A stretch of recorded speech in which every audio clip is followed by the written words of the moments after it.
I spoke to a CEO of a company called Filson last week, and he pointed out that every time there's a trend, often the opposite is also trending.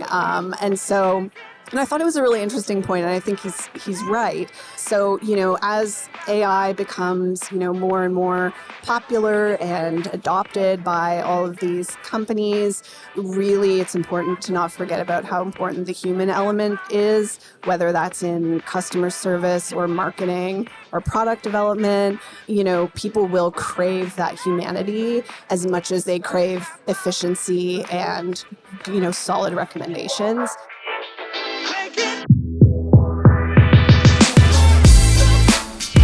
The NRF Big Show is always a whirlwind, and this year it felt even more so. To help make sense of everything that was divulged and discussed, and there was a lot, I wrangled my colleagues Adam Blair and Kate Robertson for a full debrief at the show while it was all still fresh in our minds. That's what you're about to hear, and over the next few weeks, we'll be bringing you other great conversations we had with the movers and shakers that made it out to New York this year. So tune in every Monday for upcoming episodes with companies like Google Cloud, Fabletics, Insider Trends, Miracle, and more. Welcome back to Retail Remix. We are live here at the NRF Big Show today. I'm Nicole Silberstein, Editor-in-Chief of Retail TouchPoints, your host, and I have with me two of my colleagues, Adam Blair, an editor at Retail TouchPoints and my counterpart, and Kate Robertson, an editor at our sister publication, Shop, Eat, Surf, Outdoor. Thanks, guys, for sitting down with me, taking a break from the coverage. Oh, happy to do it. Thanks for having us. So, Kate, first off, tell us a little bit about you and about Shop, Eat, Surf, Outdoor for those in our audience who are not as familiar with the publication. Sure. Yeah, we cover the surf, outdoor, and active lifestyle industries. So we cover quite a wide breadth of brands and retailers. And I largely focus on outdoor. My colleague, Tiffany Montgomery, who's based in Southern California, is more on the surf side of things. And interesting fact about Kate, previous to this, she also covered another really interesting retail sector, the marijuana cannabis industry for MJ Biz, another sister publication of ours. I did, yes. I covered cannabis for like 6 years. I am Canadian.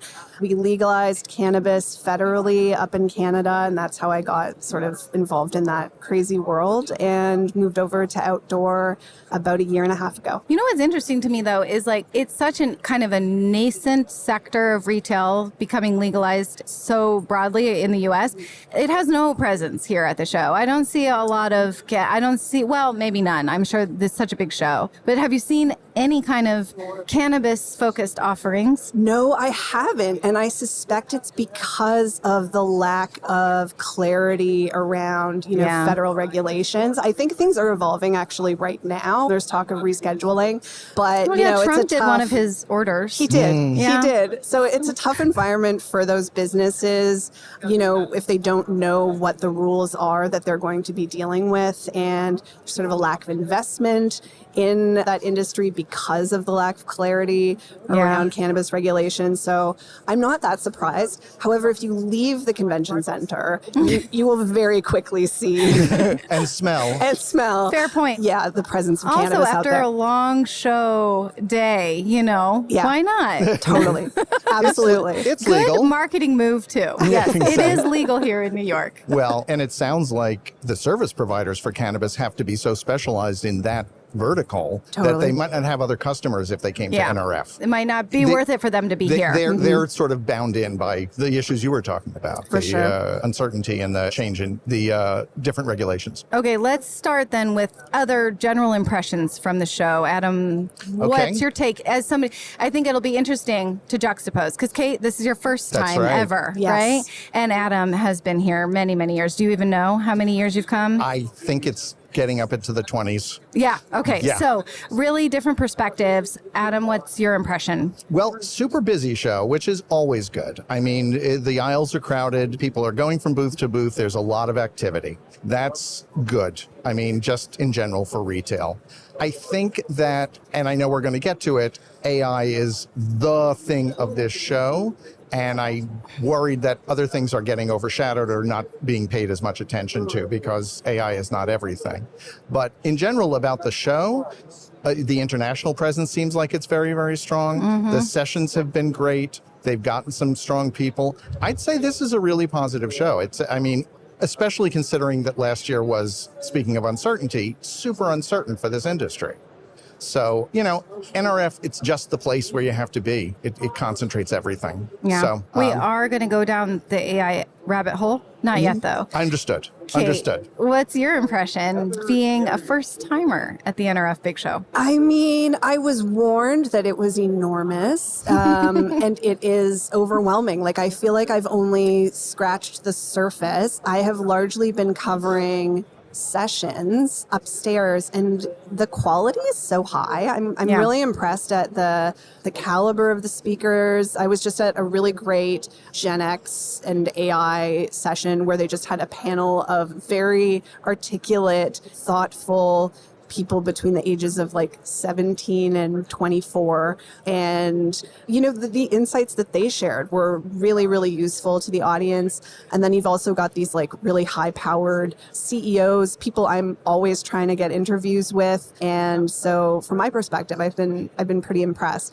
I haven't spent very much time here on the show floor. I need to spend some time this afternoon kind of wandering. Not least of which just to get some free swag. Popcorn, pens, Espressos. Do you think that teens and young adults today are more well-spoken and just like better at presenting themselves than perhaps we were because they've honed that skill for social media? Because I am always impressed too by these Gen Z panels, these young people who get up there. And I'm like, how is it possible you are so good at that? So young. Yeah, I mean, definitely they are more impressive than I was at that age. I think hustle culture is real. I think they feel the pressure of needing to succeed and put their names out there and make money in a way that I don't think I felt 17? At that age. I think so. And I think you're right. Social media plays a role in that as well, where you're appearing on camera and it's almost talking to seen an as something audience. you need to do, right? Everybody's supposed to have their online persona and you're supposed to present yourself to the world in a certain way. I was just really happy to work at the Gap. I mean, that was a great job. I loved it. I never told anybody about it online though. Yeah. No one cared. Had there been social media, I could have shared my high school stories about working as a movie theater usher when movie theaters still had that's a ushers. fun job too. Wow. That was a super fun job. Yes. Did you ever encounter weird stuff though? Mostly within the own management of the theater. Yeah, weird stuff. People trying to sneak into matinees, and the theaters were big and dark, and the doors went to the outside. So you could always tell because there was a big flash of light that went in. Also, it was one of the first movie theaters on Long Island that had been twinned. It had been one big theater, and they put a wall between so they could show two movies and charge twice as much. The trouble was if it was a nice, quiet Merchant Ivory drama in one side and a Michael Bay Explosions Fest in the other one, you were listening to Emma Thompson pour her heart out, and then suddenly it's like... I feel like that always in the New York hotel rooms we end up staying in when we come to the show. What has stood out to you session-wise so far, Adam? I agree with Kate, and I think this year does stand out with a really spectacular lineup of speakers who have been very open and frank, which is not always the case. Yeah, no, I agree. I mean, the sessions I've been to so far I just came from the one with Ralph Lauren and Microsoft. David Loren, who's, I guess, their creative director, was talking about it. That was fascinating. I'd love to talk about that in terms of AI whenever we're ready to dive into that. The LVMH session yesterday was great. Also AI. Okay, Adam, just do it. Let's start talking about AI because it does almost feel like there is no other topic at the show this year. I mean, you sift down past that top layer of every, end-to-end AI, it does go into a bunch of other things. So tell us, what was Ralph Lauren and LVMH talking about? Just to give you some perspective, the Ralph Lauren was on stage with Microsoft because they had been working with Microsoft for a quarter century. Ralph Lauren was one of the first luxury brands to sell on the internet. So they were comparing the birth of the internet when people were like, people will never buy clothes online, and everything else you thought that turned out to be wrong, to Shelley Branston, who was the Microsoft person, was talking about Ralph Lauren getting on stage with Bill Gates at Comdex, an old computer show, and getting the same kind of what is this reaction To the internet. to the internet? To the idea of the internet. Yes, I think we've gone beyond that with AI. Every session I've been to indicates that we've moved past the, wow, it's great, or we don't know what it's doing, to we're taking some steps to figure out what it can do. It seems like a real learning by experience kind of technology. You know, it's interesting that you mentioned that, equivalent to the genesis of the internet, though. I was having a conversation with someone else yesterday, and we were trying to find an equivalent. And in many of my conversations, we end up falling back on like the genesis of e-commerce, which in Which retail, is what I meant, actually. So here's the thing, though. In retail, that makes sense. But the thing about the AI thing right now is that, yes, we're here at NRF, and so it's all focused on retail. I feel like every industry and probably every other trade show that happens at Javits throughout the year is going to also have AI be their main talking point. So that is why I think the rise of the internet, the introduction of the internet, almost feels a little more equivalent to this moment. And tell me what you think, in that it's truly it's outside of a specific industry. It is across verticals, categories, businesses, something that is really changing the playbook. I would agree that it is, and I think that is something that is one of the reasons it's going to be bigger in retail. What exact shape it's going to take is a question that will only be answered by time. But the fact that, as you're saying, both consumers, industries, companies are their companies are encouraging their employees to use AI. Individuals and consumers are using it. Eventually, there was a great quote, the woman from Louis Vuitton, that was yesterday. She said, good pronunciation, Adam. Oh, thank you.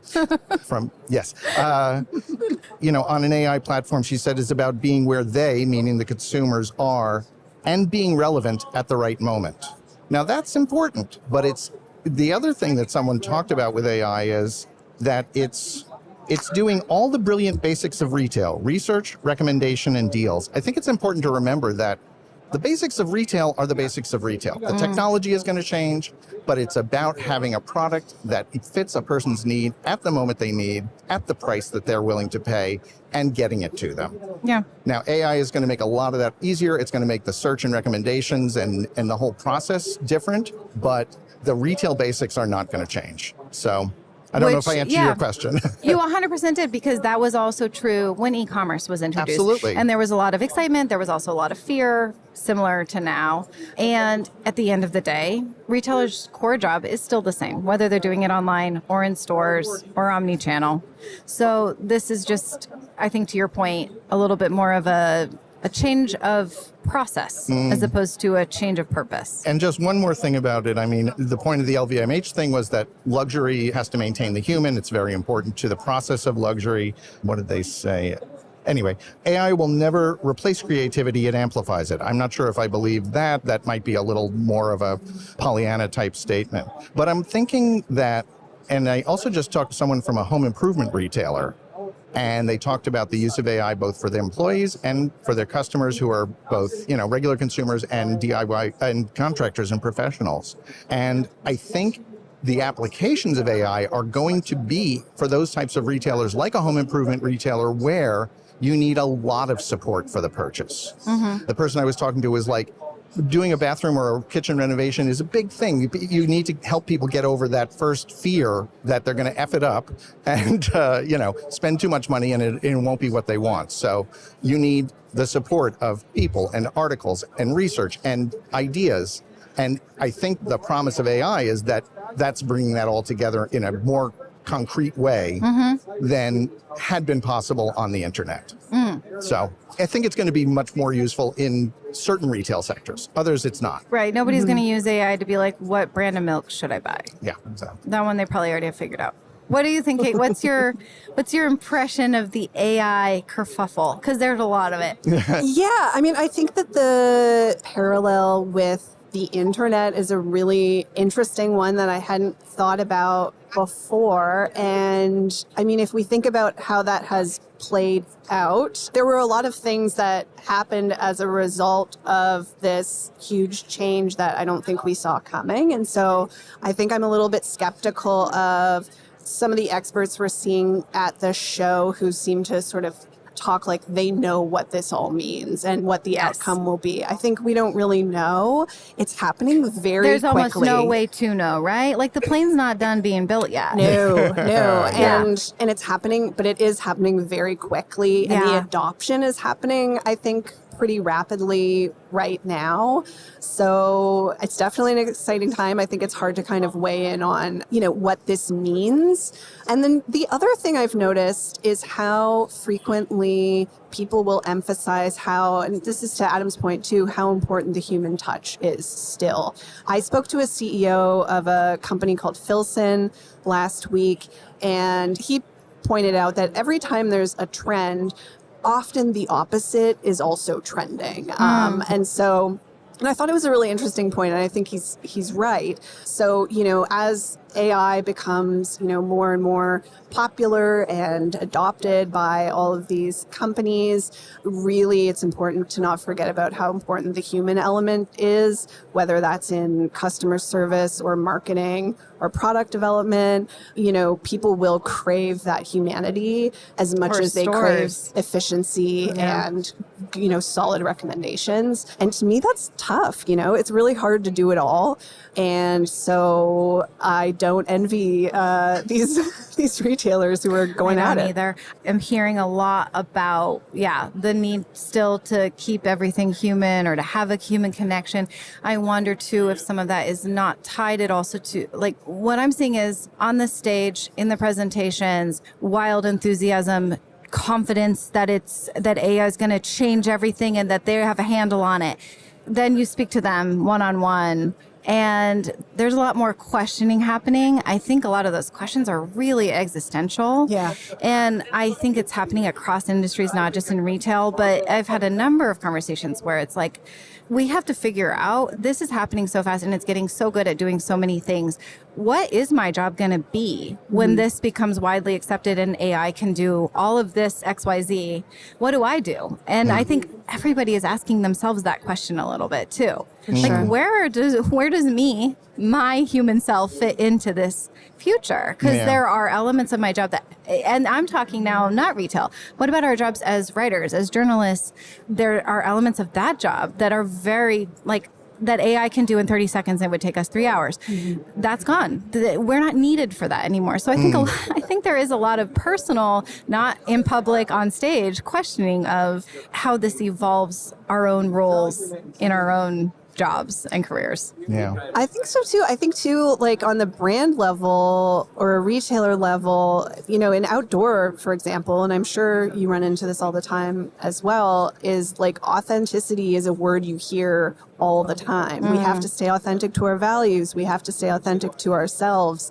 How you balance that with implementing a lot of this new technology, I think will be very challenging for a lot of these companies. Can you use an AI model to sell a sleeping bag in like a, fake campground? Like, that doesn't seem like a great idea, but I bet we'll see a lot of it. Yeah, but these AI generation, they can make it look like a real campground. Yeah, but you can tell. AI can do that. All right. I mean, I feel like we could talk about AI for another 2 hours. I'm just curious, though, is there anything else not AI related that has struck either of you at the show? It's a hard one. I could not find an answer to that question. Everything I came up with was AI related. It's not necessarily connected to this show, but one of the things in an interview he mentioned, and it ties back to what you were saying about Gen Z, the role of creators, I think, is being much more recognized and much more integrated into the retail organization. Sephora, a couple of months ago, set up a platform where creators can actually sell their stuff on their own. In other words, they're mini retailers. And I have to go back to AI. Agentic AI, which is the one that, it will actually execute. You just say, go and do this, and it will complete the purchase.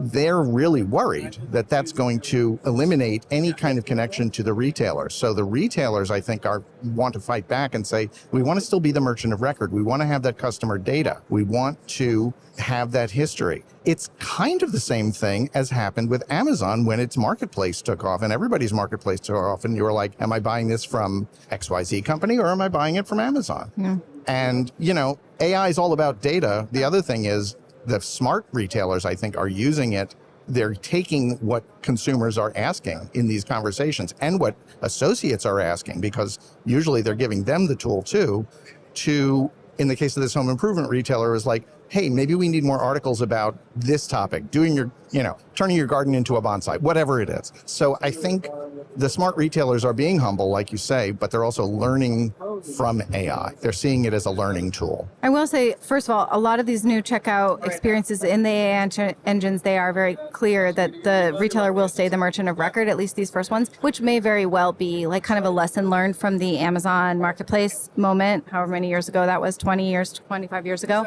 The other thing is that what I found interesting, again, it's impossible to not have any topic turn into an AI topic, is that creators are almost more important, and this is not my insight, this is from Adobe. Creators are more important in this world of AI answer engines, because the AI answer engines are not just looking at your website and your product detail pages, they're also looking at how things are spoken about online. So all that creator content, all those reviews on your product, help it assess and create and come up with that list of like, here's the 5 best options that meet your search. So that creator content is actually like even more important now because of AI, which is an interesting kind of human connection. Well, and the other word people keep talking about is trust, which I think is a huge thing. I mean, if AI starts really messing up in some major way, we won't be talking about it next year. But I don't think that's going to happen. But retailers build their relationships with customers on trust, and people trust creators or they're the people that they follow. That's going to remain a key element of any type of retail. That's not profound. It just is. You need to trust that what you're buying is going to fill the need that you have for it. You need to trust that the retailer is solid and, will support you and take a return. Both the sort of up in the air, ethery things and all the practical things. All right, Kate, can you succeed where Adam and I have not? And give us a topic that's interesting and not AI related. I can talk a little bit about Ed Stack, the chairman at Dick's Sporting Goods. That was a highlight. He did a great session yesterday. Dick's has done really, really well this year. And you sort of always wonder, like, beyond the retail fundamentals, what is the secret to their success over there? How are they doing this? They, of course, also recently acquired Foot Locker, which a lot of analysts are a little bit dubious about. They're a little like, I'm not sure this is such a great idea. And one of the coolest things I thought that Stack shared was about the corporate culture at Dick's. They've done some studies on some of their highest performing employees at the company to try to figure out if there are any commonalities across this group. And what they discovered is that they are all very highly competitive, but they are not competitive amongst each other. They're, sort of directing that competitiveness externally to, their actual competition. And he also talked about how they're sort of willing to do the unglamorous jobs or to do whatever it takes to succeed. And I believe he referred to it as the left tackle approach, where they have adopted something called the Left Tackle Award at Dick's to really reward people for taking on those non-quarterback type jobs at Dick's. See, now I don't know anything about football. I was like, okay, I don't get it. I had to Google all of this. Yeah. And you're Canadian. I mean, this isn't I don't watch this. It's the basic unglamorous jobs that are super necessary, but don't win you awards or make headlines. Kate wins the award. Yes. She has insights that have nothing to do with AI and in fact have a lot to do with humans. But I do think it all comes back to what Adam said, which is like at the end of the day, retailers' jobs are still the same. There's just new tools, new ways to go about doing it. We're all feeling it out together. I think this show has been a great kickoff to the year, and I look forward to continuing to cover it with both of you now throughout 2026. So thanks for joining me and helping us kind of kick off this year of retail coverage Thank together. you, Nicole. Thanks, Nicole. Thanks for joining us for another episode of Retail Remix. Be sure to subscribe so you don't miss a future episode. You can find us on Spotify, Apple Podcasts, YouTube, or your favorite podcast app. Until next time, keep mixing it up.